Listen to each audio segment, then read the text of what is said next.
ওনার কাছে আমাদের ব্লক প্রশাসনের পক্ষ থেকে প্রশ্ন, আপনি এই সময় লকডাউন না মেনে এই বেলতলি বাজারে কেন এসেছেন?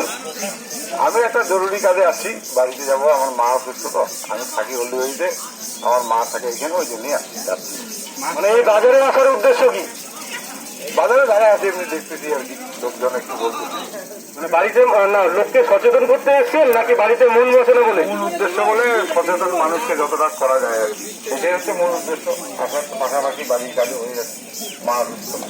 আচ্ছা, আপনি কিভাবে লোককে সচেতন করছেন এবং আপনি নিজে কিভাবে সচেতনতামূলক ব্যবস্থা নিয়েছেন? বাড়িতে গেলে সাবানটা দিয়ে হাত ধুচ্ছি, আর সবসময় হচ্ছে বাড়িতে থাকার চেষ্টা করছি, বিশেষ প্রয়োজন ছাড়া বেরোচ্ছি না।